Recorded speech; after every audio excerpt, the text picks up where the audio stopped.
سلام كما يتخونو كبرات تخطاتلتي مدى بهر مزينام لما عنتون كم تلمود نعخم يخون يوم زبلنايم تكسات حباريتاتات حزنا لكم مسينا لنا نمكتتالكم دما كموترو بخبر نعدم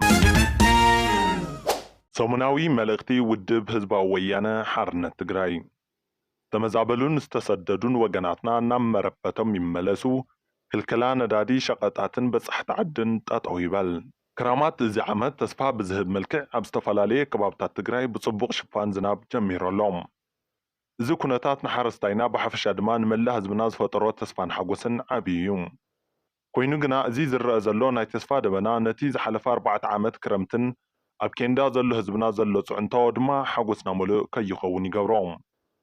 بسنكي منغستي إثيوبيا زاتو وعل زي مفتصامو استمزابلون استسددون وقناتنا زاقيدنا مربتم كملسو ايكالون نزحلفه 4 كرمتي عدد غري طميتن سقاين زخون زل هزبنا قلت فتح كركب ودبنا حوحتن هزب تግራይን بتدغاغامي መንግስቲ ኢትዮጵያ አደራደርታ አካላትን ማህበረሰብ ዓለምን ስምዒቶም ኣብ ምቅራብ ይርከቡ እንተኾነ ግና መንግስቲ ኢትዮጵያ ኣብ ክንዲ ህይወት እቲ በብመዓልቱ ዝረግፍ ዘሎ ህዝብና ንምድሓን እቲ ዝኣተው ውዕል ዝፍጽም ብነባራትን ሓደሽቲ ምልምል ካድረታቱን ኣቢሉ ዋጋ ተመዛባላይ ህዝብና ካሊእ ፖለቲካዊ ቁማር ኣብ ምጽዋት ተጸሚዱ ይርከብ መንግስቲ ኢትዮጵያ ካብዚ ዘይሓላፍነታውን ካብ ስምምዕ ፕሪቶሪያ ወፃን ዝኾነ ፕሮፓጋንዳ ሃልክ ወፅዩ ነቲ ተመዛቢሉን ተሰዲዱን ዘሎ ህዝብና ንሓምሻይ ክረምቲ ኣብ ኣዝዩ ዘስካሕክሕ ናብራ ኬንዳ ከይሕልፎ ግቡእ ክዋፃእ ይግባም ተመዛበልና ዘለዎ ኩነታት ብኣምባሳደራት ተዓጀበ ኣሜሪካ ኣደራደርትን መላ ማሕበረሰብ ዓለም እውን እዚ ኣብ ተመዛበልትናን ዝተሰደዱ ወገናትናን ተፈጢሩ ዘሎ ግዘ ዘይህብ ቅልውላው ተረዲኦም እጃሞም ክዋፅኡ ደጊምና ንፅውዕ ካብዚ ብተወሳኺ መንግስቲ ኢትዮጵያ ኣብ ክንዲ ስምምዕ ፕሪቶሪያ ብምትግባር ምትእምማን ዘዕብዩ ናብ ዘላቂ ሰላም ዝወስዱ ስጉምትታት ሙሳድ ኣብ ልዕሊ ደላይ ሰላም ህዝብና ተወሳኺ ስጋት ኣብ ምፍጣር ይርከብ ህዝቢ ትግራይ ኮነ ውድብና ሕወሓት ስምምዕ ፕሪቶሪያ ተተግቢሩ ኣብ ትሕቲ ወረርቲ ዝርከብ ህዝብና ሓራክ ወፅእ ዝተመዛበሉን ዝተሰደዱን ወገናትና ናብ በረበቶም ክምለሱ ላዕላዊ መሬት ትግራይ ክረጋገጽ እናተጸበዩ ሕዚ ድማ ናብ ትግራይ ቅርቦት ነዳድን ሸቐጣትን ከይሓልፍ ብምትዕንቃፍ ንበጻሕቲ ዓዲ ናብ ትግራይ ከይሓልፉ ብምኽልኻል ዝግበር ዘሎ ዘይሓለፍነታዊ ተግባር ተወሳኺ ስጋት ፈጢሩ ይርከብ ነቲ ብውራን ኩናትን ዝዓነወ ቁጠባ ትግራይ ንምህናፅ ዘኽእሉ ስራሕቲ ኣብ ክንዲ ምፍጻም ዳግም ናብቲ ኣብ ዝሓለፉ ዓመታት ከም ሓደ ስልቲ ጆኖሳይድ ዝተተግበረ ዕፅዋን ክባን ምእታውን ስምምዕ ፕሪቶሪያ ጻብኣን ኣብ መንጎ ተዋዓልቲ ክህሉ ዝግባእ ምትእምማን ዝሽርሽርን ተግባር ብምዃኑ ኩሉ ደላይ ሰላም ብእዋኑ ክርድኦ ይግባእ መንግስቲ ኢትዮጵያ ነቲ ዝግበር ዘሎ ክልከላን ዝፍጠር ዘሎ ዕንቅፋትን ብህፁፅ ክእርሞን ንስምምዕ ፕሪቶሪያ ተገዛእ ብምዃን ነቲ ስምምዕ ንቅድሚ ዝወስድ ኣወንታዊ ግቡእ ክዋፅኣን ይግባእ ንብል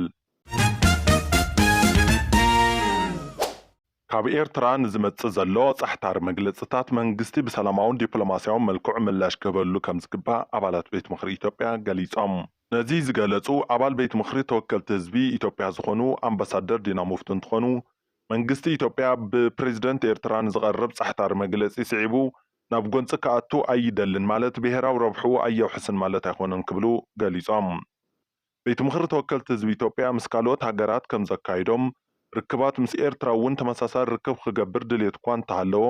ኣብ ሃገር ኤርትራ ግን ቤት ምክሪ ብዘይምህላው ምክንያት ከም ዘይተሳክዐ ዝገለጹ ድማ ካሊእ ኣባል እቲ ቤት ምክሪ ዶክተር ፋቲህ መሃዲ እዮም ወሲኾም ድማ ፕሬዝደንት ኢሳያስ ኣፈወርቂ ንኢትዮጵያ መልኪቱ ዘቕረቦ ጻሕታር ዝርብ ርክብ ክልቲአን ሃገራት ዘሕርፍፍን ካብ ሓደ መራሒ ሃገር ዘይተጸበዮን ክብሉ እውን ወሲኾም ሓቢሮም ሚኒስትር ጉዳያት ወጻኢ ብወገኑ ካብ ጎረቤት ሃገራት ንዝመጽእ ጻሕታር መግለጺ ካብ ሰላም ብዝዘለለ ካሊእ ምላሽ ከም ዘይህብ ትማሊ ኣብ መግለጺኡ ምሕባሩ ዝዝከር እዩ ቀዳማይ ሚኒስትር ኢትዮጵያ ዝኾኑ ዶክተር ኣብይ ኣሕመድ ድማ ኣብ ጉዳይ ኣባይ ከም ዝተሓባበርና ኣብ ጉዳይ ቀይሕ ባሕሪ እውን ዝኽፈል ኩሉ ከፊልና ተሓባቢርናን ንትውልዲ በሪ ባሕሪ ክንገድፍ ኢና ምባሎም ዝዝከር እዩ ዋልነበር ቀዳማይ ሚኒስትር ኢትዮጵያ ኣይተመለስ ዜናዊ ዝኾነ ሰምሃል መለስ ህዝቢ ትግራይ ምሕዝነት ብምቕያር ናብ ካልእ ዘይዛሪ ጎንፅን ኩናትን ክስሕብ የብሉን ክትብል ሓቢራ እዚ ይኣክል ክትብል ኣብ ናይ ባዕላ ሒሳብ ፌስቡክ ዝጠቃዓቶ መልእኽቲ ፖለቲካዊ ውሳነታት ንተሓታትነት ቀዳምነት ዝህቡ ክኾኑ ኣለዎም ክትብል ድሕሪ ምግላፃ ኣብ ልዕሊ ህዝቢ ዝተፈጸሙ ገበናት ተሓተቲ ዝገብሩ